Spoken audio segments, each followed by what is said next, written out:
নমস্কার বন্ধুরা, আরও একটা নতুন ব্লগে তোমাদের সকলকে জানাই স্বাগত। Good morning guys, welcome to my blog, welcome to my channel. আশা করছি তোমরা সবাই খুব ভালো আছো, সুস্থ আছো, জাস্ট ফাটাফাটি আছো।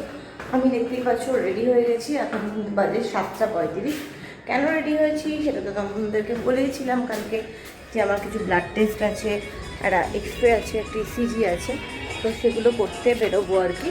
তো তার আগে একটু যাচ্ছি, রেডি হয়ে গেছি, তো একটু মাছটা আনতে যাচ্ছি, দেখি কি পাই, তারপরে বেরিয়ে যাবো। আমার সব কিছু হয়ে গেছে।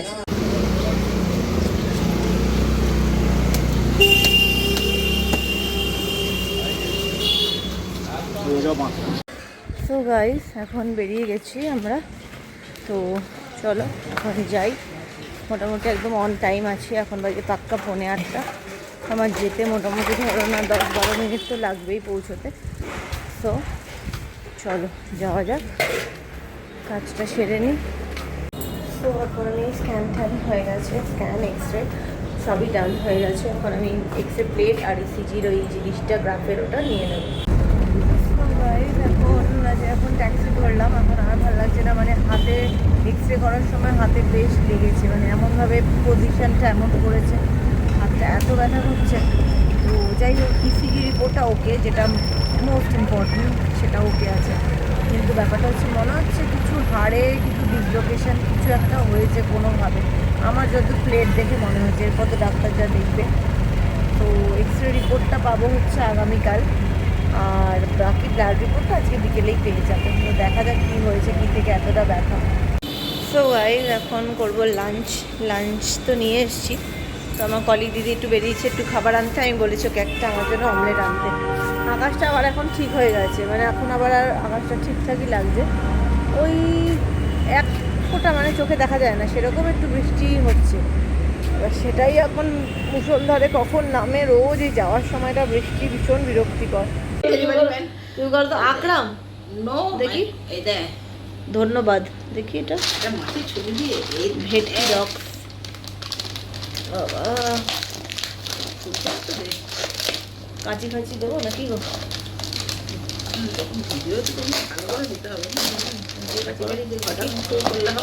ভেটকি বলে লেখা রে, একটা ফিশ ফ্রাই দিয়েছে এত বড় খাবে? না না, তুমি আর অনেক কিছু কত কিছু নিয়েছো। সো গাইস চলো এখন যাচ্ছি বাড়ির পথে। এখন ছেলের আছে গানের ক্লাস, আজকে টাচ উড কোনো রকম বৃষ্টি হয়নি, আর আমার জামা কাপড়গুলো বাইরে মেলা আছে, তাড়াতাড়ি করে ছেলেকে ক্লাসে দিয়ে আগে জামা কাপড়গুলোকে তুলতে হবে। তো চলো আগে যাই, ওর ক্লাস 5:15 থেকে, ওই একটু আমি বলে রেখেছি 5:30টার মধ্যে যাবে। সো গাইস এখন এই ছেলেকে নিয়ে যাচ্ছি, ছেলেও যাচ্ছে, দেখতেই পাচ্ছ। প্রচণ্ড গরম লাগছে আজকে, গিয়ে আমাকে আগে জামা কাপড় মেলাগুলোকে তুলতে হবে, তুলে নেব, তারপরে আবার আরেক সেট কাচতে পারবো। সেগুলোকে না তুললে আমি আরেক সেট কাচতেও পারছি না, কারণ চারদিকে ভুর ভুর হয়ে আছে। তো যাই হোক চলো এখন যাই অফিস, অফিস বলছি সরি, ছেলেকে দিয়ে আসি। দিয়ে আজকে তড়কা করা আছে, রুটিটা আনতে হবে, আর আমাদের জন্য ভাত হবে, আর একটু আলু ভাজবো, আজকে অনেকদিন আলু ভাজি না। সো গাইস চলে তো এসছি, চলে এসে যেটা করবো সেটা হচ্ছে মাছগুলোকে ভালো করে ধুয়ে নেব, ধুয়ে যেটা হচ্ছে করব সেটা হচ্ছে এক এক করে মাছগুলোকে ভেজে নেব। তো চলো এখন মাছগুলোকে ঢালি, কী কী মাছ আছে দেখাচ্ছি। আজ একটু বোয়াল মাছ নিয়েছি, আর নিয়েছি হচ্ছে পোনা মাছ। বোয়াল মাছটা তোমাদের সাথে শেয়ার করছি, দাঁড়াও, এটাকে একটুখানি আস্তে আস্তে ধীরে করতে হবে। বোয়াল মাছটা বেশ ভালোই নিয়েছি, এগুলো সব ফেলানি। বোয়াল মাছটা দেখাচ্ছি, একটু তেল পটকা টাইপেরও আছে, ঠিক আছে, ওগুলো আর আমি ছড়িয়ে দিলাম। তো এই হচ্ছে বোয়াল মাছটা, এটা হচ্ছে মুড়োটা থেকে এটাকে একটুখানি বার করতে হবে। সো চলো এখন বোয়াল মাছটা যেটা নিয়েছি, দেখো এটা না একটা অফিসে একটা ফিশ ফ্রাইয়ের অর্ডার করা হয়েছিল, এখানে দেখো ফিশ ফ্রাইটা এসছে, পরে দেখাচ্ছি কীরকম। আর তার আগে চলো এখানে বোয়াল মাছটার মধ্যে না তেল, হলুদ নুন দিয়ে মাখিয়ে নিই মাছটাকে, ঠিক আছে? মাছটা ভাজতে হবে। ব্যাস, মোটামুটি দিয়ে দিলাম নুন দিয়ে দিলাম। তো তারপরে যেটা দেবো সেটা হচ্ছে হলুদ। তো চলো এখানে হলুদটাও দিয়ে দিই।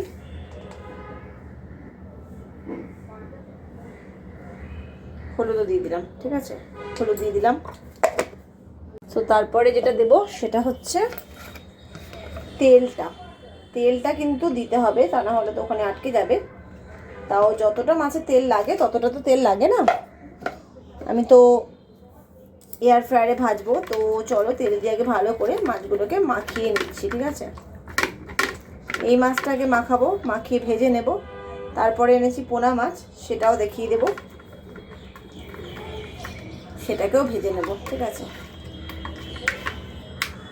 তো যেহেতু সামনে শনিবার রবিবার আসছে, তাই জন্য আমি সপ্তাহের মাছটা আজকে নিয়ে নিয়েছি। আর বোয়াল মাছের দিয়ে কাটা চচ্চড়ি করব। সো চলো এটাকে এখন আমি এবার বসিয়ে দেবো ভাজতে। এবার একটু জলটা একটুখানি সার্ফের জল দিয়ে হাতটা একটু ভালো করে ধুয়ে নিচ্ছি।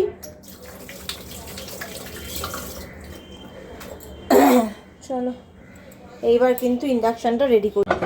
তো গাইস চলে তো এসেছি, এখন তো ছেলের ছুটি হবে আজকে 6:45।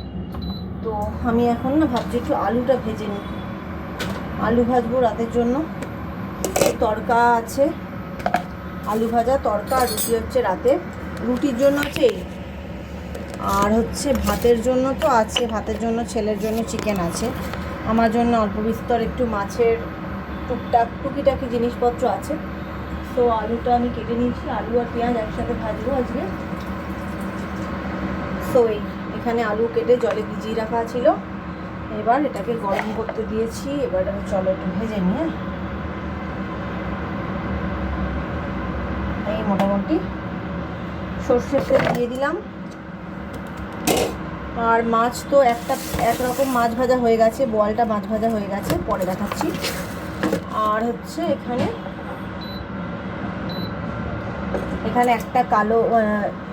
একটা লঙ্কা, আলু পেঁয়াজ ভাজবো, পাঁচফোড়ন দিয়ে দিলাম। আর হচ্ছে এই যে পেঁয়াজও কুচিয়ে রেখেছি, একদম ঝিরি কুচি দিয়েছি মোটামুটি। চলো আগে জলটা ফেলে নিই।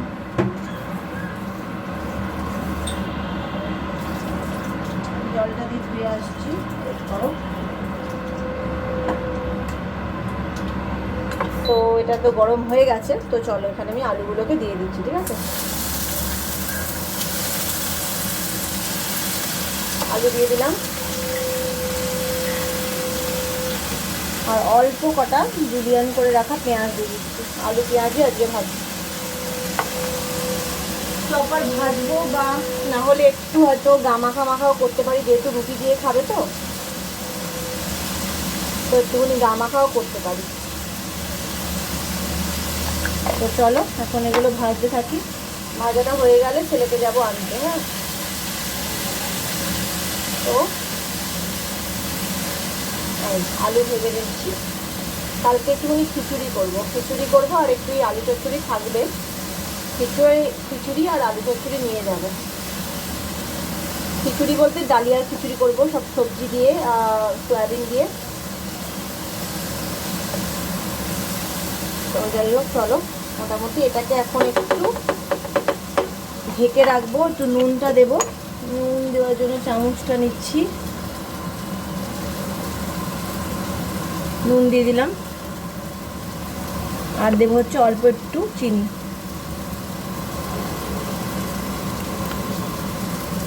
না, নুন আর চিনিটা দেওয়া হয়ে গেল।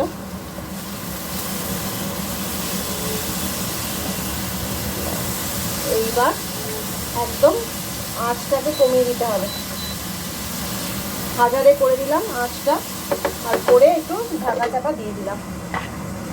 দেখো মাছ পুরো ভেজে রেখেছি, এই পাশটা হচ্ছে কাটা পোনা আর এই পাশটা হচ্ছে বোয়াল মাছ। সো গাইস এখন আমি করব ডিনারের জন্য কি মেনু আছে তোমাদের সাথে শেয়ার করছি, দাঁড়াও। এই দেখো এক্ষুনি একটু আগে এক পাজা বাসন মেজে উঠলাম, আবার এখন আমরা দুজন খাচ্ছি, খেয়ে উঠে যে বাসনগুলো বেরিয়েছে সে আবার একটা অঢেল বাসন বেরিয়েছে। মানে বাসন বেরোনো আর আমার জীবন থেকে বন্ধ হচ্ছে না। যাই হোক, এখন আমি কি কি নিয়েছি বলছি তোমাদের, দাঁড়াও। এখন একটু গন্ধরাজ লেবুটা একটুখানি ডলে নিলাম, একটুখানি লঙ্কা নিলাম, একটু নেব হচ্ছে কুচনো পেঁয়াজ। দেখাই তোমাদেরকে কী কী নিয়েছি। এই যে কাচকি মাছ, লোটে ঝুড়ি, একটা মাছের মুড়ো ভাজা, আর এক পিস চিকেন, পেঁয়াজ, লঙ্কা। তো চলো ডিনারটা সারি। সো গাইস, আমার ছেলে শুয়ে পড়েছে। কি করছো? টিভি দেখি। কার্টুন? কোন চ্যানেল? Cartoon network. আচ্ছা, ও কার্টুন নেটওয়ার্ক দেখছে। আর আমার হাতের ব্যথার কন্ডিশনটা সম্পর্কে যদি বলি, সেটা হচ্ছে ওই ভ্যাকসিন কেন দেবে? কোনো রক্ত নিল এখানে, রক্ত নিয়েছে। হ্যাঁ, রক্ত না। তো যাই হোক, আমার অ্যাজ পার আমার নলেজ আর কি, রিপোর্ট সব ঠিকই আছে। তো এবার কালকে ইনিশিয়ালি ডক্টর দেখবেন, যেরকম যা বলবেন, হয়তো অর্থোপেডিকই দেখাতে বলবেন একটা। কারণ আজকে এই হাতটা এরম করে দাঁড়িয়েছিলাম, মানে এক্সের জন্য, মানে এরম করে দাঁড়িয়েছিলাম প্রচণ্ড, মানে এই হাতে এরম করে দাঁড়িয়ে থাকতে থাকতে এত ব্যথা হয়েছে, সেটা কিছু বলার নেই। হাতটা কিন্তু যথেষ্ট ব্যথা দেয়। এই যে তুললাম, মানে ব্যথাটা লাগলো প্রচণ্ড। আর তার মধ্যে একটু যদি বেন্ট হয়ে বসি, তাহলেই পিঠ দিয়ে একটা ব্যথা করছে। ওই একটা স্পাইনাল করে ওই শির দ্বারা বড় বড় একটা ব্যথা। সেটা খুব স্বাভাবিক হবেই, কারণ কম্পিউটারে কাজ করি, চেয়ারে বসে বসে, মানে যতই হোক আমি এভরি আওয়ারেই আমি একবার করে উঠি। এবার বারবার করে তো ওঠা যায় না। আমি অন্তত 30 মিনিট 40 মিনিট তো আমাকে একটানা বসে একটা কাজ করতে হয়। তারপরে আমি আবার উঠলাম 10 মিনিট 15 মিনিট, একটু ব্রেক নিলাম, একটু এই ঘর ও ঘর করলাম, তারপরে আবার আমি এসে বসলাম কাজে। তো যাই হোক, সেটার জন্য পিঠে একটা টনটন ব্যাপার হয়। তো চেষ্টা করি যে যত তাড়াতাড়ি, এবার ব্যথাগুলো না বেশ হাতটা দিয়েও ঝিনঝিন করছে আর কি ব্যথাগুলো। যদিও মানে হার্ট রিলেটেড কোনো সমস্যা নেই, মানে এখনও অবধি কিছু নেই, সব কিছুই রিপোর্ট টাচউড নর্মাল আছে। তো এখন কালকে ডাক্তারটা দেখাই কী হয়েছে, মানে কী করতে হবে, এখন কী করণীয়। আমি কোনো ওষুধ খাইনি, কোনো পেন কিলার আমি খেতে চাইছি না, ওই বলিনি লাগিয়ে আছি, স্প্রে লাগিয়ে। তো যাই হোক, চলো কালকে অফিসে একটু দেরি করে যাব। কালকে আমাদের অফিসের একজন যে স্যার আছেন আর কি, অ্যাকাউন্টসের স্যার, সেই স্যারের মিসেসের অপারেশন হয়েছে, ডিসচার্জ হবে কালকে। তো তাই জন্য উনি কালকে আসবেন না। উনি না আসলে পরের যে স্যার আছেন তার আস্তে আস্তে মোটামুটি 10টা 10-15 হয়। তো আমি 9:30 9:40 পৌঁছে যাবো। তো যাই হোক, তো চলো আজকের মতো ব্লগটাকে এখানে এন্ড করছি। যদি কিছু ভালো লেগে থাকে তাহলে লাইক আর সাবস্ক্রাইব করতে একদম ভুলবে না। দেখা হবে কালকে বেটার নতুন ব্লগ নিয়ে। Till then take care, good by.